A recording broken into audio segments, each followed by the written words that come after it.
ತನ್ನ ಜಾನು ತನ್ನನ್ನ ಬಿಟ್ಟು ಒಂದು ವಾರ ಇರ್ತಾಳೆ ಅಂತ ಜಯದೇವ್ 1% ಕೂಡ ಯೋಚಿಸಿರ್ಲಿಲ್ಲ.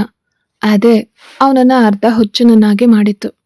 ಗಡ್ಡ ಕೂಡ ತೆಗೆದೆ ಯಾವಾಗ್ಲೂ ನೀಟ್ ಅಂಡ್ ಕ್ಲೀನ್ ಶೇವ್ ಆಗಿ ಇರ್ತಿದ್ದ ಜಯದೇವ್ ಅವಳು ಹೋದ ಈ ಒಂದು ವಾರದಲ್ಲಿ ಮುಖ ಪೂರ್ತಿ ಗಡ್ಡದೊಂದಿಗೆ ಅಲಿತಿದ್ದ. ಈ ವಾರದಲ್ಲಿ ಬದುಕಿರ್ಬೇಕಲ್ಲ ಅನ್ನೋ ಕಾರಣಕ್ಕೆ ಕೇವಲ 3 ಬಾರಿ ಮಾತ್ರ ಊಟ ಮಾಡಿದ್ದ. ಅದು ಕೂಡ ಅವನ MD ಬಲವಂತ ಮಾಡಿ ತಿನ್ಸಿದ್ದಕ್ಕೆ. ಇತ್ತ ಜಾನಕಿ ಕಣ್ಣು ಬಿಟ್ಟಾಗ ತಾಯಿ ಮತ್ತೆ ಮಗಳು ಸೇರಿ ಜಯದೇವ್ ತಂದಿದ್ದ ವಸ್ತುಗಳನ್ನ ಒಳಗಡೆ ತಂದಿಡ್ತಿದ್ರು. ಅಮ್ಮ, ಇದೆಲ್ಲ ಎಲ್ಲಿಂದ ಬಂತು, ಯಾರು ತಂದಿದ್ದು ಅಂತ ಕೇಳಿದ್ಲು ಜಾನಕಿ. ಅಕ್ಕ, ಭಾವ ಬಂದಿದ್ರು, ನಿನ್ನನ್ನ ಬಾಗ್ಲಲ್ಲೇ ನಿಂತು ನೋಡಿ ಹೋದ್ರು. ಇದೆಲ್ಲಾನು ಭಾವನೆ ತಂದಿದ್ದು ಅಂದ್ಲು ಜನನಿ. ಜಾನಕಿಯ ಕಣ್ಣಿನಿಂದ ನೀರು ಸುರಿತು. ಬಂದವರನ್ನ ನೋಡೋಕು ತನಗೆ ಸಾಧ್ಯವಾಗ್ಲಿಲ್ವಲ್ಲ ಅಂತ ಸಂಕಟ ಆಯಿತು. ತನ್ನನ್ನ ಎಬ್ಬಿಸ್ದೆ, ತನ್ನ ಹತ್ರ ಮಾತಾಡದೆ ಹೋಗ್ಬಿಟ್ನಲ್ಲ ಅಂತ ಅಂದ್ಕೊಂಡು ಬಿಕ್ಕಿ ಬಿಕ್ಕಿ ಅಳೋಕೆ ಶುರು ಮಾಡಿದ್ಲು. ಅವಳ ಅಳುವನ್ನ ಕಂಡು ಅವರಿಬ್ರು ಗಾಬರಿಯಿಂದ ಅವಳ ಹತ್ರ ಓಡ್ ಬಂದ್ರು. ಆದ್ರೆ ಜಾನಕಿ ಬಾಯ್ ಬಿಟ್ಟು ಏನನ್ನು ಹೇಳಲಿಲ್ಲ. ಇನ್ಮೇಲೂ ಸುಮ್ಮನಿದ್ರೆ ಸರಿಯಾಗೋದಿಲ್ಲ ಅನ್ಕೊಂಡ ಜಾನಕಿಯ ಅಮ್ಮ, ಜಾನಕಿ, ನಿಮ್ಮೊಳಗೆ ಏನ್ ಜಗಳ ಅಂತ ಕೇಳಬಾರ್ದು ಅಂತಲೇ ಇದ್ದೆ, ಆದ್ರೆ ಈಗ ಕೇಳಲೇಬೇಕಿದೆ, ಏನಮ್ಮ ಆಯ್ತು ಅಂತ ಈಗ ಕೇಳಿದ್ರು ಜಾನಕಿಯ ಅಮ್ಮ. ಅದಕ್ಕೆ ಮೇಲೆ ಜಾನಕಿಯಿಂದಲೂ ವಿಷಯ ಮರೆಮಾಚೋಕೆ ಸಾಧ್ಯ ಆಗ್ಲಿಲ್ಲ. ಅಮ್ಮ, ಅವರಿಗೆ ನಾನು 2ನೇ ಹೆಂಡ್ತಿನ? ಅವರು ಕೇವಲ ಮಗುವಿಗೋಸ್ಕರ ನನ್ನನ್ನು ಮದುವೆ ಆದ್ರ? ನಾನು ಹೇಗೆ ಅವ್ರ ಜೊತೆಗಿರೋಕೆ ಸಾಧ್ಯ? ನನ್ನನ್ನು ಮೋಸ ಮಾಡಿ ಮದುವೆ ಆಗಿದ್ದಾರೆ. ಅವ್ರ ಜೊತೆಗೆ ಬಾಳೋಕೆ ನನ್ನಿಂದ ಸಾಧ್ಯ ಇಲ್ಲ. ಅದಕ್ಕೆ ನಾನು ಬಂದೆ ಅಮ್ಮ ಅಂತ ಅಳ್ತಾ ಹೇಳಿದ್ಲು ಜಾನಕಿ. ಜಾನಕಿ ತಾಯಿ ಏನೂ ಮಾತಾಡದೆ ಸುಮ್ಮನಿದ್ರು. ಜಾನಕಿ ಆಶ್ಚರ್ಯದಿಂದ ಅವರನ್ನ ನೋಡಿ, ಅಮ್ಮ, ಅವ್ರು ನನ್ನನ್ನು ಮೋಸ ಮಾಡಿ ಮದುವೆ ಆಗಿದ್ದಾರೆ ಅಂತ ಹೇಳ್ತಿದ್ರು, ನೀವು ಯಾಕೆ ಸುಮ್ಮನಿದ್ದೀರಾ ಅಂತ ಕೇಳಿದ್ಲು. ಅವರು ಆಗ್ಲೂ ಏನೂ ಮಾತಾಡದೆ ಜಾನಕಿಯ ಮುಖ ನೋಡಿದ್ರು. ಆಗ ಜನನಿ ಜಾನಕಿ ಹತ್ರ ಕೂತು, ಅಕ್ಕ, ಈ ವಿಷಯ ನಮಗೆ ಮೊದಲೇ ಗೊತ್ತಿತ್ತು ಅಂದ್ಲು. ಈಗ ಜಾನಕಿಗೆ ಪರಾಕಾಷ್ಠೆಯ ಆಘಾತವಾಯಿತು. ಜಾನಕಿಯ ಆಘಾತಕ್ಕೊಳಗಾದ ಮುಖವನ್ನ ಕಂಡ ಜನನಿ, ಅಕ್ಕ, ನಿನ್ ಮದುವೆಗೆ ಮುಂಚೆಯೇ ನಮಗೆ ಈ ವಿಷಯ ಗೊತ್ತಿರಲಿಲ್ಲ. ಅಮ್ಮ ನಿನ್ ಬಗ್ಗೆ ವಿಚಾರಿಸೋಕೆ ಅವ್ರ ಮನೆಗೆ ನನ್ನನ್ನು ಕರ್ಕೊಂಡು ಹೋಗಿದ್ರು. ಆಗ ಅವರಿಗೆ ನಿನ್ ಬಗ್ಗೆ ಏನೂ ತಿಳಿದಿರಲಿಲ್ಲ. ಅಮ್ಮಂಗೆ ಆಶ್ಚರ್ಯವಾಯಿತು.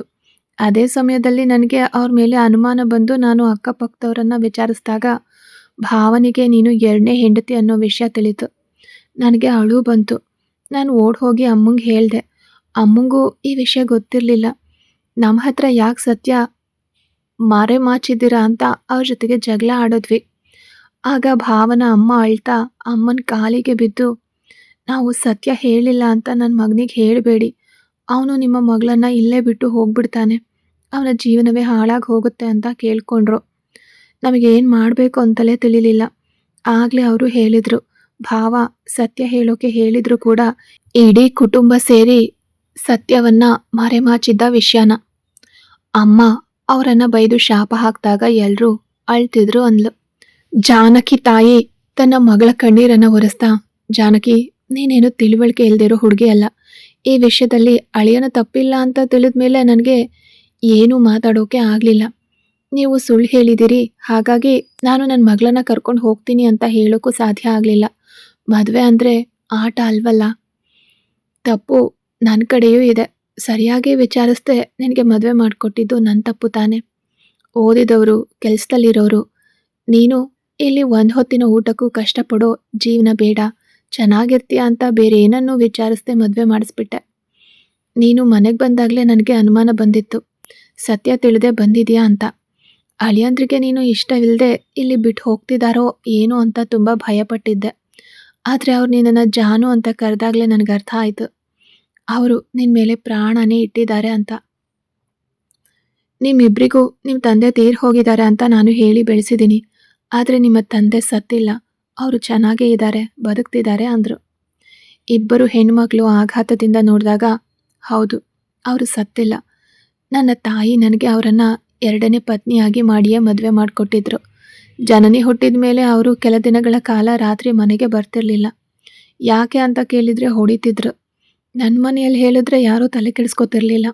1 ತಿಂಗಳ ನಂತರ ಒಬ್ಳನ್ನ ಕರ್ಕೊಂಡು ಬಂದು ನಿಂತರು. ಇನ್ನು ಮುಂದೆ ಇವಳು ಈ ಮನೆಯಲ್ಲೇ ಇರ್ತಾಳೆ, ನಿನಗೆ ಮಕ್ಕಳನ್ನ ನೋಡ್ಕೊಳ್ಳೋದಕ್ಕೆ ಸಮಯ ಸಾಕಾಗ್ತಿದೆ. ನನ್ನನ್ನು ಸಂತೋಷವಾಗಿಡೋಕೆ ನೀನು ಸಾಧ್ಯ ಆಗ್ತಿಲ್ಲ. ಇವಳ ಸುಖಕ್ಕಾಗಿ ನೀನು ಅಡುಗೆ ಮನೆಯಲ್ಲಿರು ಅಂದರು. ನನಗೆ ಅದನ್ನು ತಡ್ಕೊಳ್ಳೋಕ್ಕೂ ಸಾಧ್ಯ ಆಗದೆ ನಿಮ್ಮಿಬ್ಬರನ್ನ ಎತ್ಕೊಂಡು ನನ್ನ ಮನೆಗೆ ಹೋಗಿ ನಿಂತರೆ ಗಂಡನನ್ನು ಹಿಡಿದಿಟ್ಕೊಳ್ಳೋ ಯೋಗ್ಯತೆ ಇಲ್ಲ ಅಂತ ನನ್ನ ತಾಯಿ ನನ್ನನ್ನು ಹೊಡೆದ್ರು. ಅದಾದಮೇಲೆ ಕುತ್ತಿಗೆಯಲ್ಲಿದ್ದ ಚಿನ್ನದ ತಾಳಿನ ಮಾರಿ ಸಿಕ್ಕ ಬಸ್ ಹತ್ತಿ ಈ ಊರಿಗೆ ಬಂದೆ. ನನ್ನಿಂದ ಸಾಧ್ಯವಾದಷ್ಟು ಮಟ್ಟಿಗೆ ನಿಮ್ಮಿಬ್ಬರನ್ನ ಬೆಳೆಸ್ದೆ. ನಾನು ಅಳಿಯಂದ್ರ ಬಗ್ಗೆ ವಿಚಾರಿಸಿದಾಗ ಅವರು ನಗೋಕೆ ಗೊತ್ತಿಲ್ಲದವರು, ಕೋಪಗಾರರು, ಯಾರ ಜೊತೆಗೂ ಮಾತಾಡಲ್ಲ, ಮನೆಗೆ ಬರಲ್ಲ ಅಂತ ಹೇಳಿದ್ರೆ ಹೊರತು ಅವರು ಕೆಟ್ಟವರು ಅಥವಾ ಹೆಣ್ಣು ಬಾಕ ಅಂತ ಯಾರೂ ಹೇಳಲಿಲ್ಲ. ಅದೊಂದೇ ಸಾಕು ಅಂತ ಅನ್ನಿಸ್ತು ನನಗೆ. ನೀನು ಸಂತೋಷವಾಗಿರ್ತೀಯ. ನಿನ್ನ ಸ್ಪಷ್ಟವಾದ ಮತ್ತು ಶಾಂತವಾದ ಗುಣ ಖಂಡಿತವಾಗಿಯೂ ಅಳಿಯಂದ್ರನ್ನ ಬದಲಾಯಿಸುತ್ತೆ ಅನ್ನೋ ನಂಬಿಕೆ ಬಂತು. ಈ ಗುಡಿಸ್ಲಿನಲ್ಲಿ ನೆಲದ ಮೇಲೆ ಸೊಳ್ಳೆ ಕಡಿತದ ಮಧ್ಯೆಯೇ ನಾವು ಮೂವರು ಇಷ್ಟು ವರ್ಷ ಬದುಕಿದ್ವಿ. ನಮಗೆ ಅದೇನೂ ಅನ್ನಿಸ್ಲಿಲ್ಲ. ಆದರೆ ನಿನಗೆ ಈಗ ಇಲ್ಲಿರೋಕ್ಕೆ ಸಾಧ್ಯ ಆಗ್ತಿಲ್ಲ. ಎ ಸಿಯಲ್ಲಿ ಬದುಕಿ ಈಗ ಇಲ್ಲಿ ಮಲಗೋಕ್ಕೆ ನಿನಗಾಗ್ತಿಲ್ಲ. ನಿನ್ನ ಮೇಲೆ ನಿಜವಾದ ಪ್ರೀತಿ ಇರೋದ್ರಿಂದಲೇ ನೀನು ಒಳಗಡೆಗೆ ಬರಬೇಡಿ ಅಂತ ಹೇಳಿದ ಒಂದು ಮಾತಿಗೋಸ್ಕರ ಬಾಗಿಲಲ್ಲೇ ನಿಂತು ಹೋಗ್ತಿದ್ದಾರೆ ಅಳಿಯಂದರು. ನಿನ್ನನ್ನು ನೋಡಬೇಕು ಅನ್ನೋ ಆಸೆಯಿಂದ ಬಂದು ನೋಡಿ ಹೋಗ್ತಿದ್ದಾರೆ. ನಾನು ಅವರಿಗೆ ಸಪೋರ್ಟ್ ಮಾಡ್ತಿದ್ದೀನಿ ಅಂತ ನೀನು ತಿಳಿಬೇಡ. ಒಂದು ವೇಳೆ ನೀನು ಅವ್ರ ಜೊತೆಗೆ ಬದುಕೋಕೆ ಸಾಧ್ಯ ಇಲ್ಲ, ಅವ್ರು ನನಗೆ ಬೇಡ ಅಂತ ಹೇಳಿದ್ರು, ನಾನು ನನ್ನ ತಾಯಿಯಂತೆ ಮಾತಾಡಲ್ಲ ಜಾನಕಿ. ಈ ಗುಡಿಸಲಿನಲ್ಲೇ ನಾವು ಬದುಕೋಣ. ಈಗಲ್ಲ, ಯಾವಾಗ ನೀನು ಬಂದರೂ ಅಮ್ಮ ನಿನ್ನನ್ನು ನೋಡ್ಕೊಳ್ತೀನಿ. ಆದರೆ ಯಾವತ್ತಾದರೂ ಒಂದು ದಿನ ಅಮ್ಮ ನನಗೆ ಬುದ್ಧಿ ಮಾತು ಹೇಳಬಹುದಿತ್ತಲ್ಲ ಅಂತ ನೀನು ಸಂಕಟ ಪಡಬಾರ್ದು. ಎರಡನೇ ಪತ್ನಿ ಆಗಿರೋದು ನೋವು ಕೊಡುತ್ತೆ ಅನ್ನೋದು ನಿಜ. ನಾನು ಅದನ್ನು ನಿರಾಕರಿಸಲ್ಲ ಜಾನಕಿ. ಆದರೆ ನನ್ನ ಪ್ರಕಾರ ಮೊದಲನೇದೋ ಎರಡನೇದೋ ನಮಗಾಗಿ ನಿಜವಾಗ್ಲೂ ಪ್ರಾಣದಂತೆ ಬದುಕಿದ್ರೆ ಅಷ್ಟೇ ಸಾಕು. ನಮ್ಮ ಪಕ್ಕದ ಮನೆಯವಳು ತನ್ನ ಮಗಳನ್ನು ಮದುವೆ ಮಾಡಿಕೊಟ್ಟ 2 ತಿಂಗಳಿಗೆ ಮಗಳು ವಾಪಸ್ ಬಂದಿದ್ದಾಳೆ. ಅವಳ ಗಂಡ ತನ್ನ ಜೊತೆ ಕೆಲಸ ಮಾಡೋಳ ಜೊತೆಗೆ ಸಂಬಂಧ ಇಟ್ಕೊಂಡಿದ್ದಾನಂತೆ. ನನಗೆ ಆಗ ಒಂದೇ ಅನಿಸಿದ್ದು, ನಿನಗೆ ನಿನ್ನ ಗಂಡ ನಿಷ್ಠಾವಂತನಾಗಿದ್ದರೆ ಸಾಕು, ಒಳ್ಳೆಯವನಾಗಿದ್ದರೆ ಸಾಕು, ಬೇರೆ ಏನೂ ಬೇಡ ಅಂತ ದೇವರಲ್ಲಿ ಬೇಡ್ಕೊಂಡೆ ಅಂದರು. ನಂತರ ಮಗಳು ಯೋಚನೆ ಮಾಡಲಿ ಅಂತ ಅವಳನ್ನು ಒಂಟಿಯಾಗಿ ಬಿಟ್ಟು ಹೊರಟು ಹೋದರು. ಜಾನಕಿ ತಮಗಾಗಿ ಸವೆದು ಎಲುಬಾಗ್ತಾ ಇರೋ ತಾಯಿಯನ್ನು ನೋವಿನಿಂದಲೇ ನೋಡ್ತಿದ್ಲು. ಅಷ್ಟರಲ್ಲಿ ಜಾನಕಿ ಫೋನ್ ರಿಂಗ್ ಆಯಿತು. ಗಂಡ ಇರಬಹುದು ಅಂತ ಆಸೆಯಿಂದ ಫೋನ್ ತೆಗೆದವಳಿಗೆ ಕೋಮಲಾಳ ನಂಬರ್ ನೋಡಿ ನಿರಾಸೆ ಆಯಿತು. ಅಕ್ಕ ಹೇಗಿದ್ದೀರಾ ಅಂತ ಕೇಳಿದ್ಲು. ಏಯ್ ಜಾನಕಿ, ಏನು ನಡೀತಿದೆ ಇಲ್ಲಿ? ನಂಗೆ ಹೇಳ್ದೆ ನೀನು ಮನೆಗೆ ಹೋಗಿದ್ಯಾ? ಇಲ್ಲಿ ನಿನ್ನ ಗಂಡ ಕಾಡು ಮೃಗ, ಮನೆಗೆ ಬರ್ತಿಲ್ಲ. ಒಂದೇ ಒಂದ್ಸಲ ಬಂದಿದ್ದ. ಜಾನಕಿ ಎಲ್ಲಿ ಅಂತ ಕೇಳಿದ್ದಕ್ಕೆ ಉತ್ತರ ಹೇಳ್ದೆ ಹೋಗ್ಬಿಟ್ಟ. ಅವನು ಮತ್ತೆ ಅವನ ಮುಖವೇ ತಿಳಿಯದ ಹಾಗೆ ಗಡ್ಡ ಬೆಳೆಸ್ಕೊಂಡಿದ್ದಾನೆ. ನಿನಗೂ ಆ ಕಾಡು ಮೃಗಕ್ಕೂ ಏನಾದರೂ ಜಗಳ ಆಯ್ತಾ? ಹೇಳು, ನಾನು ಮನೆಗೆ ನುಗ್ಗಿ ಅವನನ್ನು ಕೆಳಗಡೆ ಹಾಕಿ ಒದಿತೀನಿ ಅಂದ್ಲು ಕೋಮಲ. ಇಲ್ಲ ಅಕ್ಕ, ಇಲ್ಲ ಇಲ್ಲ, ಯಾವುದೇ ಜಗಳ ಇಲ್ಲ ಅಂತ ಗಾಬರಿಯಿಂದ ಕಿರ್ಚಿದ್ಲು ಜಾನಕಿ. ಅಕ್ಕ, ಅವರನ್ನೇನೂ ಮಾಡಬೇಡಿ, ಅಮ್ಮ ಮತ್ತೆ ತಂಗಿನ ನೋಡಬೇಕು ಅನ್ನಿಸ್ತು, ಅಷ್ಟಕ್ಕೆ ಬಂದ್ಬಿಟ್ಟೆ ಅಷ್ಟೆ ಅಂದ್ಲು ಜಾನಕಿ. ನಿಜ ಹೇಳಬೇಕು ಅಂದರೆ ಜಾನಕಿಗೆ ನಿಜವಾಗ್ಲೂ ಭಯ ಆಗಿತ್ತು. ಎಲ್ಲಿ ಕೋಮಲ ತನ್ನ ಗಂಡನನ್ನು ಹೊಡೆದ್ಬಿಡ್ತಾಳೋ ಅಂತ. ವೇಗವಾಗಿ ಹೊರಗಡೆಗೆ ಬಂದವಳು, ಅಮ್ಮ ನಾನು ಮನೆಗೆ ಹೋಗ್ತೀನಿ ಅಂದ್ಲು. ಆಗ ಜಯಮ್ಮ, ಸರಿ ಜಾನಕಿ, ಜಯದೇವ್ ಬಂದು ಕರ್ಕೊಂಡು ಹೋಗಲಿ, ಆಮೇಲೆ ಹೋಗುವಂತೆ, ಈಗ ಹೋಗಿ ಮಲ್ಗು ಅಂದರು. ಇಲ್ಲಮ್ಮ, ನಾನು ಈಗಲೇ ಹೋಗಬೇಕು, ನಾನು ಈಗಲೇ ಅವರನ್ನು ನೋಡಬೇಕು ಅಂತ ಹಠ ಹಿಡಿದು ನಿಂತಲು ಜಾನಕಿ. ಬೇರೆ ದಾರಿ ಇಲ್ಲದೆ, ಸರಿ ಇರು, ನಾವು ಬರ್ತೀವಿ ಅಂದರು ಜಯಮ್ಮ. ಜನನಿ ವಯಸ್ಸಿಗೆ ಬಂದ ಹುಡುಗಿ ಆಗಿದ್ರಿಂದ ಯಾರನ್ನೂ ನಂಬಿ ಅವಳನ್ನು ಒಬ್ಳನ್ನೇ ಬಿಟ್ಟು ಹೋಗೋಕೆ ಮನಸ್ಸಿಲ್ಲದೆ ತನ್ನ ಕಿರಿಯ ಮಗಳು ಜನನಿಯನ್ನು ಕೂಡ ಕರ್ಕೊಂಡು ಬಸ್ ಹತ್ತಿದ್ರು. ಜಾನಕಿಗೆ ಹೊಟ್ಟೆ ನೋವು ಕಾಣಿಸ್ಕೊಳ್ತಲೇ ಇತ್ತು. ಅವಳು ಮಾಡ್ತಾ ಇರೋ ದೊಡ್ಡ ತಪ್ಪು ಅಂದರೆ ಅದರ ಬಗ್ಗೆ ಬಾಯಿ ಬಿಡದೇ ಇರೋದು. 8 ತಿಂಗಳು ಕಳೆದ್ರೂ ಚೆಕಪ್ಗೆ ಹೋಗದೇ ಇದ್ದಾಳೆ. ಅವಳ ಕೋಪ, ಅವಳು ಮತ್ತು ಮಾನಸಿಕ ಒತ್ತಡ ಅವಳ ಆರೋಗ್ಯವನ್ನು ದಿನದಿಂದ ದಿನಕ್ಕೆ ಹಾಳು ಮಾಡ್ತಿತ್ತು. ಮೂವರು ಮನೆಗೆ ಬಂದು ನೋಡಿದಾಗ ಬಾಗಿಲು ಹಾಕಿತ್ತು. ಜಾನಕಿ ಮಾಮೂಲಿಯಾಗಿ ಮನೆ ಕೀಯನ್ನು ಇಡ್ತಿದ್ದ ಜಾಗದಿಂದ ಕೀ ತೆಗೆದು ಡೋರ್ ಓಪನ್ ಮಾಡಿ ಇಬ್ಬರನ್ನು ಮನೆ ಒಳಗಡೆ ಕರ್ಕೊಂಡು ಹೋದ್ಲು. ಇಬ್ರು ಮನೆಯನ್ನ ಆಶ್ಚರ್ಯದಿಂದ ನೋಡಿದ್ರು. ಮನೆ ಫಳಫಳ ಅಂತ ಮಿಂಚ್ತಾ ಇರೋದನ್ನ ಅವರು ಮೊದಲ ಬಾರಿಗೆ ನೋಡ್ತಿದ್ರು. ಜಯಮ್ಮಗೆ ಮಗಳನ್ನ ಒಬ್ಳನ್ನೇ ಬಿಟ್ಟು ಹೋಗೋಕೆ ಮನಸ್ಸಿಲ್ಲದ ಕಾರಣ ಜಯದೇವ್ ಬಂದ ಮೇಲೆ ಹೇಳ್ಬಿಟ್ಟು ಹೋಗೋಣ ಅಂತ ಅಲ್ಲೇ ಕೂತಿದ್ರು. ಜಾನಕಿಗೆ ಅಷ್ಟು ದೂರ ಬಸ್ನಲ್ಲಿ ಬಂದಿದ್ರಿಂದ ನಿಲ್ಲೋಕ್ಕೂ ಸಾಧ್ಯವಾಗಲಿಲ್ಲ. ಹಾಗಾಗಿ ತನ್ನ ರೂಮಿಗೆ ಹೋಗಿ ಬೆಡ್ ಮೇಲೆ ಮುದ್ರುಕೊಂಡು ಮಲಗಿದವಳು ಹಾಗೆ ಪ್ರಜ್ಞೆ ತಪ್ಪಿದಂತ ಅದ್ಲು. ಜಯಮ್ಮ ಮತ್ತೆ ಜನನಿ ಇಬ್ರು ಅವಳು ಸುಸ್ತಾಗಿ ನಿದ್ರೆ ಮಾಡ್ತಿದ್ದಾಳೆ ಅನ್ಕೊಂಡ್ರು. ರಾತ್ರಿ ಊಟಕ್ಕೂ ಜಾನಕಿ ಏಳ್ಲಿಲ್ಲ. ತಾಯಿಯಾಗಿದ್ರು ಕೂಡ ಜಾನಕಿ ಮುಖದಲ್ಲಿ ಆಗ್ತಿದ್ದ ಬದಲಾವಣೆಗಳನ್ನ ಕಂಡಿಡಿಯೋಕೆ ಜಯಮ್ಮಂಗೆ ಸಾಧ್ಯ ಆಗ್ಲಿಲ್ಲ. ಒಂದ್ ವೇಳೆ ಜಯದೇವ್ ಅಲ್ಲಿ ಇದ್ದಿದ್ರೆ ಖಂಡಿತ ಕಂಡುಹಿಡಿತಿದ್ದ. ರಾತ್ರಿ ಪೂರ್ತಿ ಜಯದೇವ್ ಮನೆಗ್ ಬರ್ಲೇ ಇಲ್ಲ. ಪ್ರಜ್ಞೆ ತಪ್ಪಿದ್ದ ಅವಳಿಗೆ ಬೇರೆ ಅನಾಹುತಗಳೇನು ಆಗದೆ ಇರೋದು ಅವಳು ಮಾಡಿದ ಪುಣ್ಯವೋ ಏನೋ ತಿಳಿದು. ಬೆಳಗ್ಗೆ ಕಣ್ಣು ಬಿಟ್ಟು ನೋಡ್ದವಳು ಗಾಬರಿಯಾಗಿ ಯಾಕೆ ಹೀಗೆ ನಿದ್ರೆ ಮಾಡ್ಬಿಟ್ಟೆ, ಅವ್ರು ರಾತ್ರಿ ಕೂಡ ಮನೆಗೆ ಬರ್ಲಿಲ್ವಾ ಅಂತ ಯೋಚಿಸಿದ್ಲು. ದಿನ ಹೀಗೆ ಇರ್ತಾರ, ಅಕ್ಕ ಹೇಳಿದ ನಿಜಾನ ಅಂತ ಅಳುವನ್ನ ನುಂಗಿಕೊಂಡು ಜಾನಕಿ ಹೊರಗಡೆಗೆ ಬಂದಾಗ ಕೋಮಲ ಅಲ್ಲಿ ಜಯಮ್ಮ ಮತ್ತೆ ಜನನಿ ಜೊತೆಗೆ ಮಾತಾಡ್ತಿದ್ಲು. ಏನ್ ಜನಕಿ, ಒಳ್ಳೆ ನಿದ್ರೆ ಅನ್ಸುತ್ತೆ, ನಾವ್ ಎಷ್ಟೊಂದ್ಸಲ ಎಪ್ಸಿದ್ರು ನೀನು ನಿದ್ರೆ ಮಾಡ್ತಾನೆ ಇದ್ದೆ ಅಂತ ಕೋಮಲ ಕೇಳಿದಾಗ ಹಾಗೆ ನಕ್ಕು ಮರೆಮಾಚಿದ ಜಾನಕಿ, ಅಕ್ಕ ಯಾವಾಗ ಬಂದ್ರಿ ಅನ್ಲು. ನಾನೆಲ್ಲಿ ಬಂದೆ, ನಿನ್ ತಂಗಿ ನಿಂತಾರಾನೆ ನನ್ನ ಮನೆ ಬಾಗ್ಲು ಬಡ್ದು ಸ್ಟವ್ ಹೇಗೆ ಹಚ್ಬೇಕು ಅಂತ ಕೇಳಿದ್ಲು. ನಿನ್ನನ್ನ ಎಪ್ಸಿದ್ರು ನೀನು ಎದ್ದೇಳಿಲ್ವಂತೆ. ಮನೆ ಕಡೆ ತೋರಿಸ್ದಾಗ್ಲೇ ನನ್ಗೆ ಗೊತ್ತಾಗಿದ್ದು ನೀನ್ ಬಂದಿದ್ಯಾ ಅಂತ. ಏನು, ನಿನ್ ಗಂಡನನ್ನ ಹೊಡೆದ್ಬಿಡ್ತೀನಿ ಅಂತ ಓಡ್ ಬಂದ್ಬಿಟ್ಯಾ? ಒಂದ್ ಮಾತಿಗಷ್ಟೇ ಹಾಗೆ ಹೇಳಿದ್ದೆ ಜಾನಕಿ. ನನ್ನ ಕೈಯಲ್ಲಿ ಆ ಕಾಡು ಮೃಗನ ಹೊಡೆಯೋಕ್ಕಾಗತ್ತಾ ಹೇಳು? ನಿನ್ ಗಂಡ ಇರೋ ಸೈಜ್ಗೆ ಅವನು ಒಂದು ಊದಿದ್ರೆ ಸಾಕು ನಾನು ಹಾರ್ ಹೋಗ್ಬಿಡ್ತೀನಿ. ಇನ್ನು ಅವನನ್ನ ಹೊಡೆಯೋದು ಎಲ್ಲಿ ಅಂದ್ಲು ಕೋಮಲ. ಕೋಮಲ ಹೇಳಿದ್ದು ಯಾವುದು ಜಾನಕಿಯ ಕಿವಿಗೆ ಬೀಳಲೇ ಇಲ್ಲ. ಅವಳ ಹತ್ರ ಕೂತು, ಅಕ್ಕ ಅವರು ರಾತ್ರಿ ಪೂರ್ತಿ ಮನೆಗೆ ಬರಲೇ ಇಲ್ಲ ಅಂದ್ಲು. ಅದಕ್ಕೆ ನಾನೇನ್ ಮಾಡ್ಲಿ ಜಾನಕಿ, ನಾನು ಹೋಗಿ ಕರ್ಕೊಂಡು ಬರ್ಬೇಕಾ? ನೀನು ಹೋದಾಗ್ಲಿಂದ ನಿನ್ನ ಗಂಡ ಮನೆಯನ್ನೇ ಮರ್ತ್ಬಿಟ್ಟಿದ್ದಾನೆ. ನಾನು ಕೂಡ ಅವರನ್ನ ಒಂದ್ಸಲ ಅಷ್ಟೇ ನೋಡಿರೋದು ಅಂದ್ಲು ಕೋಮಲ. ಜಾನಕಿಯ ಮನಸ್ಸು ತುಡಿತು. ಅವರು ಮನೆಗೆ ಬರೋದೇ ಇಲ್ವಾ ಅಂತ ಜಯದೇವ್ನ ನೋಡೋಕೆ ಓಡ್ ಬಂದವಳು ಫೋನ್ ಮಾಡಿ ಮಾತಾಡೋಕೆ ಯೋಚಿಸಿದ್ಲು. ಅವನ ಮೇಲೆ ಕೋಪ ಇದ್ರು, ಅವನ ಮೇಲಿರೋ ಪ್ರೀತಿಯೇ ಗೆದ್ದಿತ್ತು. ಅದಕ್ಕಾಗಿಯೇ ಕೋಮಲ ಫೋನ್ ಮಾಡಿ ಜಯದೇವ್ ಬಗ್ಗೆ ಹೇಳಿದ ತಕ್ಷಣ ಯಾವುದನ್ನು ಯೋಚಿಸದೆ ಓಡ್ ಬಂದಿದ್ಲು ಜಾನಕಿ. ಇತ್ತ ಜಯದೇವ್ಗೆ ಪ್ರಾಜೆಕ್ಟ್ನ ಕೊನೆ ದಿನವಾಗಿದ್ರಿಂದ ನಿಲ್ಲೋಕ್ಕೂ ಸಮಯ ಇಲ್ಲದೆ ಕೆಲಸ ಮಾಡ್ತಿದ್ದ. ಈ 2 ವಾರಗಳಲ್ಲಿ ಅವನು ಪೂರ್ತಿಯಾಗಿ ಬದಲಾಗಿ ಹೋಗಿದ್ದ. ಆಫೀಸ್ನವರೆಲ್ಲ ಅವನನ್ನ ಪಾಪ ಅಂತ ನೋಡ್ತಿದ್ರು. ಆದ್ರೆ ಜಯದೇವ್ ಯಾವುದನ್ನು ಗಮನಿಸದೆ ತನ್ನ ಕೆಲಸದಲ್ಲೇ ಮಗ್ನನಾಗಿದ್ದ. ಜಾನಕಿನ ನೋಡ್ಬೇಕು ಅಂತ ಹಠ ಹಿಡಿತಿದ್ದ ಕಣ್ಣುಗಳನ್ನ ಸಮಾಧಾನ ಪಡಿಸಿ ಫೈಲ್ ಕಡೆಗೆ ಗಮನ ಹರಿಸ್ದ. ಒಂದ್ ರೀತಿಯಲ್ಲಿ ಸಂಜೆ ವೇಳೆಗೆ ಎಲ್ಲಾ ಕೆಲಸ ಮುಗೀತು. ರಾತ್ರಿಯ ಪಾರ್ಟಿ ಕೂಡ ಬೇಡ ಅಂತ ಜಯದೇವ್ ಮನೆಗೆ ಹೊರಟ. ಬೇಗ ಮನೆಗೆ ಹೋಗಿ ಬಟ್ಟೆ ಬದಲಾಯಿಸಿ ಜಾನಕಿ ಮನೆಗೆ ಹೋಗ್ಬೇಕು. ಹೇಗಾದ್ರೂ ಮಾಡಿ ನನ್ನ ಜಾನುವನ್ನ ಕರ್ಕೊಂಡು ಬರಬೇಕು. ಕಾರಣ ಕೇಳಿದ್ರೆ ಚೆಕಪ್ ಇದೆ ಅಂತ ಹೇಳಿ ಆದ್ರೂ ಕರ್ಕೊಂಡು ಬರ್ತೀನಿ. ಇನ್ನೊಂದು ನಿಮಿಷ ಕೂಡ ನನ್ನ ಜಾನು ಇಲ್ಲದೆ ಇರೋಕ್ಕಾಗಲ್ಲ. ನನ್ನ ಜೊತೆಗಿದ್ದು ಜಗಳ ಆಡಿದ್ರು ನನಗೆ ಸಂತೋಷವೇ ಅಂದ್ಕೊಂಡ. ತನ್ನನ್ನು ನೋಡೋಕೆ ಅವಳೇ ಮನೆಗೆ ಬಂದಿದ್ದಾಳೆ ಅನ್ನೋ ವಿಷಯ ತಿಳಿಯದ ಜಯದೇವ್ ಅವಳನ್ನ ಹೇಗಾದ್ರೂ ಮಾಡಿ ಮನೆಗೆ ಕರ್ಕೊಂಡು ಬರಬೇಕು ಅನ್ನೋ ಆಸೆಯಲ್ಲಿ ವೇಗವಾಗಿ ಬಂದು ಬಾಗ್ಲು ತೆರೆದ. ಆದ್ರೆ ಹಾಲ್ನಲ್ಲಿ ಕೂತಿದ್ದ ಗುಂಪನ್ನ ಕಂಡು ಆಶ್ಚರ್ಯಚಕಿತನಾದ.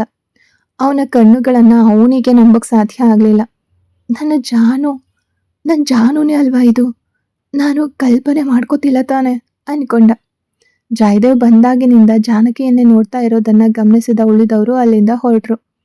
ಅವನನ್ನ ದಾಟಿ ಹೋಗ್ತಾ ಇದ್ದ ಕೋಮಲ ವಾಪಸ್ ಬಂದು ಜಯದೇವ್ ತಲೆಗೆ ಜೋರಾಗಿ ಒಂದ್ ಏಟ್ ಕೊಟ್ಲು. ಆ ಶಬ್ದ ಒಳಗಿದ್ದ ಜಯಮ್ಮನಿಗೂ ಕೇಳಿಸ್ತು. ಯೋ ಕಾಡು ಮೃಗ, ಎಷ್ಟು ಹೊತ್ತು ಹೀಗೆ ಫ್ರೀಸ್ ಆಗಿ ನಿಂತಿರ್ತೀಯ ಅಂತ ಕಿರಿಚ್ತಾ ಓಡ್ದವಳನ್ನ ಜಯದೇವ್ ಮುನಿಸಿನಿಂದ ನೋಡ್ತಾ ಜಾನಕಿ ಹತ್ರಕ್ಕೆ ಬಂದ. ಅದುವರೆಗೂ ಕಣ್ಣು ಮಿಟುಕಿಸ್ದೆ ಅವನನ್ನೇ ಪ್ರೀತಿಯಿಂದ ನೋಡ್ತಾ ಕೂತಿದ್ದವಳು ಅವನು ಹತ್ರ ಬಂದ ತಕ್ಷಣ ಮುಖ ತಿರುಗಿಸ್ಕೊಂಡ್ಲು. ಅವನನ್ನ ನೋಡೋವರೆಗೆ ಇದ್ದ ತವಕ ಅವನ ಮುಖ ನೋಡಿದ ತಕ್ಷಣ ಕೋಪವಾಗಿ ಬದಲಾಯ್ತು. ಆದ್ರೆ ಅವನ ಸ್ಥಿತಿಯನ್ನ ಕಂಡು ಅವಳ ಮನಸ್ಸು ಮೀಡಿತು. ನಾನಿಲ್ದೆ ಇವರು ಹೀಗೆ ಬದಲಾಗಿ ಬಿಟ್ಟಿದ್ದಾರಲ್ಲ. ಗಡ್ಡ ಅಂದ್ರೆ ಇಷ್ಟಪಡದವರು ಮುಖದ ತುಂಬ ಗಡ್ಡ ಬಿಟ್ಟಿದ್ದಾರೆ. ಕಣ್ಣಿನ ಕೆಳಗೆ ಕಪ್ಪು ಕಲೆಗಳಾಗಿ ತೂಕ ಕಡಿಮೆ ಆಗಿ ಕೆನ್ನೆ ಒಳಗಡೆ ಹೋಗಿದೆ ಅಂತ ಮರುಗಿದ್ಲು. ಜಯದೇವ್ ಬಂದ ತಕ್ಷಣ ಜಯಮ್ಮ ಅವನ ಹತ್ರ ವಿಷಯ ತಿಳಿಸಿ ಜನನಿನ ಕರ್ಕೊಂಡು ಅಲ್ಲಿಂದ ಹೊರಟ್ರು. ಜಯದೇವ್ ಇಬ್ರನ್ನು ಇಲ್ಲೇ ಇರಿ ಅಂತ ಎಷ್ಟೇ ಹೇಳಿದ್ರು ಅವ್ರು ಕೇಳಲಿಲ್ಲ. ಜಯಮ್ಮ ಅವರಿಬ್ಬರಿಗೆ ಏಕಾಂತ ನೀಡೋಕೆ ಬಯಸಿ ರಾತ್ರಿಯೇ ಹೊರಟು ಹೋದ್ರು. ಜಾನಕಿ ರೂಮ್ನಲ್ಲಿ ಬೆಡ್ ಮೇಲೆ ಕೂತಿದ್ರೆ ಜಯದೇವ್ ಸಂಕೋಚದಿಂದ ಹೊರಗೆ ಸೋಫಾ ಮೇಲೆ ಕೂತಿದ್ದ. ಹೊಸದಾಗಿ ಮದುವೆ ಆಗಿ ಮೊದಲ ರಾತ್ರಿ ರೂಮ್ ಒಳಗಡೆ ಹೋಗುವಾಗ ಆಗುವಂತೆ ಹೃದಯ ಬಡಿತ ಜೋರಾಗಿತ್ತು. ಎಷ್ಟು ಹೊತ್ತು ಅಂತ ಇಲ್ಲೇ ಇರೋಕ್ಕೆ ಸಾಧ್ಯ? ಇಷ್ಟು ದಿನ ಒಬ್ಬನೇ ಅನುಭವಿಸಿದ ನೋವು ಮತ್ತು ವೇದನೆಗಳನ್ನು ನೆನಪಿಸ್ಕೊಂಡವನು ಇಂದು ತನ್ನ ಜಾನು ಜೊತೆಗೆ ಮಲಗೋ ಆಸೆಯಿಂದ ರೂಮ್ ಒಳಗಡೆ ಹೋದ. ಅವಳು ನಿದ್ರೆ ಮಾಡಿರಬಹುದು ಅನ್ನೋ ನಂಬಿಕೆ ಅವನಲ್ಲಿತ್ತು. ಆದ್ರೆ ಜಾನಕಿ ಸುಮ್ಮನೆ ಬೆಡ್ ಮೇಲೆ ಕಾಲ್ ಚಾಚ್ಕೊಂಡು ಕೂತಿರೋದನ್ನ ಕಂಡು ಜಯದೇವ್ಗೆ ಧಕ್ ಅಂದಂತಾಯ್ತು. ಅವಳನ್ನ ನೋಡಿ ಗಾಬರಿಯಲ್ಲಿ, ಜಾನು, ನೀನಿನ್ನೂ ನಿದ್ರೆ ಮಾಡಿಲ್ವಾ ಅಂತ ಕೇಳಿದ ಮೇಲೆಯೇ ಅವನಿಗೆ ತನ್ನ ತಪ್ಪು ಅರಿವಾಯ್ತು. ತಕ್ಷಣ ತುಟಿ ಕಚ್ಕೊಂಡು ಅವಳನ್ನ ನೋಡಿದಾಗ ಜಾನಕಿ ಪಕ್ಕದಲ್ಲಿದ್ದ ಪೆನ್ ಸ್ಟ್ಯಾಂಡ್ ತೆಗೆದು ಜಯದೇವ್ ಮೇಲೆ ಎಸೆದ್ಲು. ಜಯದೇವ್ ಮೇಲೆ ಉಂಟಾದ ಪ್ರೀತಿನ ಅವಳಿಗೆ ಸುಳ್ಳು ಮಾಡೋಕ್ಕೂ ಆಗಲಿಲ್ಲ. ಕೋಮಲ ಅವನ ಬಗ್ಗೆ ಹೇಳಿದ ಮೇಲೆ, ಅವನು ಒಬ್ಬನೇ ವೇದನೆ ಪಡ್ತಿದ್ದಾನೆ ಅಂತ ತಿಳಿದ ಮೇಲೆ ಅವಳಿಗೆ ತವರು ಮನೆಯಲ್ಲಿರೋಕೆ ಸಾಧ್ಯವಾಗಲೇ ಇಲ್ಲ. ಅದಕ್ಕಾಗಿ ತನ್ನ ಗಂಡನನ್ನು ನೋಡೋಕೆ ಓಡಿ ಬಂದಿದ್ದಾಳೆ. ತನ್ನ ಮೇಲೆ ಬಿದ್ದ ಪೆನ್ ಸ್ಟ್ಯಾಂಡನ್ನು ಹಿಡ್ಕೊಂಡ ಜಯದೇವ್ ಜಾನಕಿಯ ಕಣ್ಣೀರನ್ನು ಕಂಡು ಮರುಗ್ದ. ಅವಳು ತನ್ನನ್ನು ಕ್ಷಮಿಸ್ಲಿ ಅಥವಾ ಬಿಡಲಿ, ತನ್ನ ಬಗ್ಗೆ ತಿಳ್ಕೊಳ್ಳೋ ಹಕ್ಕು ಅವಳಿಗಿದೆ ಅಂತ ಅರಿತವನು ಜಾನಕಿ ಹತ್ರ ಬಂದು ಕೂತು ಅವಳ ಕೈ ಹಿಡಿಯೋಕೆ ಹೋದ. ಆದರೆ ಜಾನಕಿ ಮುಖ ತಿರುಗಿಸಿ ಕೂತ್ಕೊಂಡ್ಳು. ಒಂದು ಕಹಿ ನಗು ಬೀರ್ತಾ ಅವಳ ಮುಖ ನೋಡಿದ ಜಯದೇವ್ ಏನಾದರೂ ಮಾತಾಡ್ತಾನೆ ಅಂತ ಜಾನಕಿ ಕಾಯ್ತಿದ್ಲು. ಅವಳು ಏನಾದರೂ ಕೇಳ್ತಾಳೆ ಅಂತ ಜಯದೇವ್ ಕೂಡ ಕಾಯ್ತಿದ್ದ. ಕೊನೆಗೆ ಮೌನ ಮುರಿದಿದ್ದು ಜಾನಕಿನೇ. ಜಯದೇವ್ ಮುಖ ಕೂಡ ನೋಡಿದೆ. ನಿಮ್ಮಿಂದ ಹೇಗೆ ಹೀಗೆ ಮಾಡೋಕ್ಕೆ ಸಾಧ್ಯ ಆಯಿತು? ಮಗುವಿಗಾಗಿ ಮಾತ್ರ ನನ್ನನ್ನು ಮದುವೆ ಮಾಡ್ಕೊಂಡಿದ್ದೀರಿ ಅಂದರೆ ಅದಕ್ಕೆ ಬೇರೆ ದಾರಿ ಇತ್ತಲ್ವಾ ಅಂದ್ಲು ಜಾನಕಿ. ಜಯದೇವ್ ಹುಬ್ಬು ಗಂಟಿಕ್ಕಿ ಅವಳನ್ನು ಅರ್ಥವಾಗದ ದೃಷ್ಟಿಯಿಂದ ನೋಡ್ದ. ಜಾನಕಿ ಅವನ ದೃಷ್ಟಿಯನ್ನಾಗಲಿ ಅಥವಾ ಅವನನ್ನಾಗಲಿ ಗಮನಿಸಲಿಲ್ಲ. ಬಹಳ ದಿನಗಳಿಂದ ತನ್ನನ್ನು ನಿದ್ರೆ ಮಾಡದಂತೆ ಕಾಡ್ತಿದ್ದ ಒಂದು ಪ್ರಶ್ನೆನ ಕೇಳಲೇಬೇಕು ಅನ್ನೋ ಹಠ ಅವಳನ್ನು ಆವರಿಸಿತ್ತು. ಬೇರೆ ಒಬ್ಳನ್ನ ಮದುವೆ ಮಾಡಿಕೊಂಡು ಅವಳ ಜೊತೆಗೆ ಮಲಗಿ ಅವಳನ್ನು ಅಪ್ಕೊಂಡ ಅದೇ ಮೈಯಿಂದ ನನ್ನನ್ನು ಹೇಗೆ ಮುಟ್ಟಿದ್ರಿ? ನಿಮ್ಗೆ ಸ್ವಲ್ಪನೂ ಅಸಹ್ಯ ಅನ್ನಿಸ್ಲಿಲ್ವಾ? ಅದನ್ನು ನೆನಪಿಸ್ಕೊಂಡ್ರೆ ನನ್ನ ಮೈ ಮೇಲೆಲ್ಲ ಹುಳುಗಳು ಹರಿದಾಡ್ದಂತಾಗ್ತಿದೆ. ನನ್ನ ಮೈಯನ್ನು ಬೆಂಕಿಯಲ್ಲಿ ಸುಟ್ಟು ಹಾಕಬೇಕು ಅನ್ನಿಸ್ತಿದೆ ಅಂತ ಅಳ್ತಾ ಕಿರುಚಿದ್ಲು ಜಾನಕಿ. ಇದು ಎರಡನೇ ಮದುವೆ ಅನ್ನೋದಕ್ಕಿಂತ ಇವನು ಬೇರೆ ಒಬ್ಳ ಜೊತೆಗೆ ಸಂಸಾರ ಮಾಡಿದವನಲ್ವಾ, ನನ್ನ ಜೊತೆಗೆ ಇದ್ದಂತೆ ಅವಳ ಜೊತೆಗೆ ಇರ್ತಾನಲ್ವಾ ಅಂತ ಅವಳು ಯೋಚಿಸ್ತಿದ್ಲು. ಅವಳ ಜೊತೆಗೆ ಸುಖ ಅನುಭವಿಸಿ ಸಾಕಾದ ಮೇಲೆ ತಾನೇ ನನ್ನನ್ನು ಮುಟ್ಟಿದ್ದು ಅಂತ ನೆನಪಿಸ್ಕೊಂಡಾಗ ಜಾನಕಿಗೆ ವಾಕರಿಕೆ ಬಂದಂತಾಯ್ತು. ಅದರಲ್ಲೂ ಅವನು ಹೇಳಿದ ಮಗುವಿಗಾಗಿ ಮಾತ್ರ ಅನ್ನೋ ಮಾತು ಅವಳನ್ನು ಅಣು ಅಣುವಾಗಿ ಕೊಲ್ತಿತ್ತು. ಮದುವೆಯ ಆರಂಭದ ದಿನಗಳಲ್ಲಿ ನಡೆದ ಸಲುಗೆಗಳನ್ನು ನೆನಪಿಸ್ಕೊಂಡಾಗ ಅವಳ ಕಣ್ಣಲ್ಲಿ ಕಣ್ಣೀರು ಹರಿತು. ಸ್ವಲ್ಪವೂ ಸ್ಪರ್ಶ ಕೂಡ ಇಲ್ಲದೆ, ಸಣ್ಣ ಸಲುಗೆಯೂ ಇಲ್ಲದೆ ಏನು ನಡೀತಿದೆ ಅಂತ ತಿಳಿದೆ. ಪ್ರತಿದಿನ ಯಾಕಾಗಿ ಅಳ್ತಿದ್ದೆ ಅನ್ನೋ ವಿಷಯ ಈಗ ಅವಳಿಗೆ ಅರ್ಥ ಆಗ್ತಿತ್ತು. ಜಯದೇವ್ ಶರ್ಟ್ ಕಾಲರ್ ಹಿಡಿದು ಕೆನ್ನೆಗೆ ಬಾರಿಸ್ಬೇಕು ಅನ್ನಿಸ್ತಿತ್ತು ಅವಳಿಗೆ. ಆದರೆ ಅವಳ ಮನಸ್ಸೇ ಅವಳಿಗೆ ವಿರುದ್ಧವಾಗಿ ಕೆಲಸ ಮಾಡ್ತಿರುವಾಗ ಅವಳು ಏನು ತಾನೇ ಮಾಡೋಕ್ಕೆ ಸಾಧ್ಯ? ಅವನನ್ನು ದ್ವೇಷಿಸೋಕೂ ಆಗದೆ, ಪ್ರೀತಿಸೋಕೂ ಆಗದೆ, ಪ್ರಾಣ ಉಳಿಯದ ಸ್ಥಿತಿಯಂತೆ ಅವನು ಅವಳನ್ನು ಕೊಲ್ತಿದ್ದಾನೆ. ಇದೇ ಅವಳ ಆರೋಗ್ಯಕ್ಕೂ ತೊಂದರೆ ಕೊಡ್ತಿತ್ತು. ಅಳ್ತಿದ್ದ ಜಾನಕಿಯನ್ನು ದಿಟ್ಟಿಸಿ ನೋಡಿದ ಜಯದೇವ್, ನಾನು ಬೇರೆ ಒಬ್ಳನ್ನ ಮುಟ್ಟಿದ್ದಿದ್ರೆ ನಿನ್ನನ್ನು ಮದುವೆನೇ ಮಾಡ್ಕೊಳ್ತಿರ್ಲಿಲ್ಲ ಜಾನು. ನನಗೆ ಮದುವೆಗಳು 2 ಆಗಿರಬಹುದು, ಆದರೆ ಈ ಮೈ ಒಬ್ಬಳಿಗೆ ಮಾತ್ರ ಮೀಸಲು ಜಾನು. ಅದು ನಿನಗೆ ಮಾತ್ರ, ನಾನು ಸ್ವಂತ. ಈ ಮೈ ಮೇಲೆ ನಿನ್ನ ಸ್ಪರ್ಶ ಬಿಟ್ಟು ಬೇರೆ ಯಾವ ಹುಡುಗಿಯ ಉಗುರು ಕೂಡ ಬಿದ್ದಿಲ್ಲ. ನನ್ನ ಉಸಿರು ಕೂಡ ನಿನ್ನನ್ನು ಬಿಟ್ಟು ಬೇರೆ ಯಾರ ಮೇಲೂ ಬಿದ್ದಿಲ್ಲ. ಇದುವರೆಗೂ ಬೇರೆ ಒಬ್ಳ ಜೊತೆಗೆ ಮಲಗಿದ ಮೈ ಅಂತ ನೀನು ಕೇಳೋವಾಗ ನನಗೆ ನನ್ನ ಬಗ್ಗೆ ನಾಚಿಕೆ ಆಗ್ತಿದೆ ಜಾನು. ನನಗೂ ಅನ್ನಿಸ್ತಿದೆ ಈ ಮೈಯನ್ನು ಬೆಂಕಿ ಹಚ್ಚಿ ಸುಟ್ಟು ಹಾಕ್ಕೊಳ್ಳೋಣ ಅಂತ. ಕೇವಲ ಮೈ ಮಾತ್ರ ಅಲ್ಲ, ನನ್ನ ಮನಸ್ಸು ಕೂಡ ನಿನಗೆ ಮಾತ್ರ ಸ್ವಂತ. ನಾನು ಇದುವರೆಗೆ ಯಾರ ಜೊತೆಗೂ ಇಷ್ಟು ಹತ್ತಿರವಾಗಿರಲಿಲ್ಲ, ಆದರೆ ನಿನ್ನ ಜೊತೆಗೆ ಮಾತ್ರ ಸದಾ ಹತ್ತಿರವಿರಬೇಕು ಅಂತ ನನ್ನ ಮನಸ್ಸು ಹೇಳ್ತಿದೆ. ನಾನು ನಿನ್ನನ್ನು ಮಗುವಿಗಾಗಿ ಮದುವೆ ಮಾಡ್ಕೊಂಡಿದ್ದು ನಿಜಾನೇ, ಆದರೆ ನಿನಗೆ ಮೊದಲ ಬಾರಿಗೆ ಪೀರಿಯಡ್ಸ್ ಆದಾಗ ನೀನು ನಿನ್ನ ಮೈ ಮೇಲೆ ರಕ್ತ ಕಂಡು ಗಾಬರಿ ಆದಾಗಲೇ ನಾನು ಸತ್ತೋದೆ ಜಾನು. ನನ್ನಲ್ಲಿರೋ ಮನುಷ್ಯತ್ವವೇ ಸತ್ತೋಯ್ತೋ ಏನೋ ಅಂತ ನನಗನ್ನಿಸ್ತು. ನಿನ್ನ ಒಳ್ಳೆ ಗುಣ ಮತ್ತು ನಿನ್ನ ಶಾಂತ ಸ್ವಭಾವ ನನ್ನನ್ನು ನಿನ್ನ ಕಡೆಗೆ ಎಳೀತು. ಸಂಪೂರ್ಣವಾಗಿ ನಿನಗಾಗಿಯೇ ಬದುಕೋಕೆ ಶುರು ಮಾಡಿದ್ದನ್ನು ನಾನು ನನ್ನ ಪ್ರತಿಯೊಂದು ಕೆಲಸದಲ್ಲೂ ತೋರಿಸ್ತಿದ್ದೆ. ನಿನ್ನ ಜೊತೆಗೆ ಬದುಕಬೇಕು, ಅದು ನೀನು ಮತ್ತು ನಾನು ಮಾತ್ರ ಇರಬೇಕು, ಬದುಕಬೇಕು. ನನ್ನ ಜೀವನದಲ್ಲಿ ನಾನು ಕಳ್ಕೊಂಡ ಎಲ್ಲ ಸಂತೋಷವನ್ನು ನಿನ್ನ ಮೂಲಕ ಅನುಭವಿಸ್ಬೇಕು. ಹೀಗೆ ನನ್ನ ಆಸೆಗಳನ್ನು ಹೇಳ್ತಲೇ ಹೋಗಬಹುದು ಅಂದ. ಜಾನಕಿ ಕಣ್ಣೀರು ಕೂಡ ಒರೆಸ್ಕೊಳ್ದೆ ಜಯದೇವ್ ಮುಖವನ್ನ ಆಶ್ಚರ್ಯದಿಂದ ನೋಡ್ತಿದ್ಲು. ಅವನ ಮುಖದಲ್ಲಿನ ವೇದನೆ ಎದ್ದು ಕಾಣಿಸ್ತಿತ್ತು. ಅದನ್ನ ಅವಳಿಗೆ ತಡ್ಕೊಳ್ಳೋಕ್ಕೂ ಆಗ್ಲಿಲ್ಲ. ಅವನನ್ನ ಅಪ್ಕೊಳ್ಳೋಕೆ ಮುಂದಾದ ಕೈಗಳನ್ನ ತಡೆದು ಹಿಡ್ಕೊಂಡವಳು ಜಯದೇವ್ ಮುಖ ನೋಡ್ತಾ ಅವನು ಹೇಳೋದನ್ನ ಕೇಳೋಕೆ ಶುರು ಮಾಡಿದ್ಲು ಜಾನಕಿ. ಕತೆ ಮುಂದುವರಿಯುತ್ತೆ. ಯಾರೆಲ್ಲ ಸಬ್ಸ್ಕ್ರೈಬ್ ಮಾಡ್ಕೊಳ್ದೆ ಕತೆಗಳನ್ನ ಕೇಳ್ತಿದ್ದೀರಾ, ದಯವಿಟ್ಟು ಸಬ್ಸ್ಕ್ರೈಬ್ ಮಾಡಿಕೊಂಡು ಕತೆಗಳನ್ನ ಕೇಳಿ.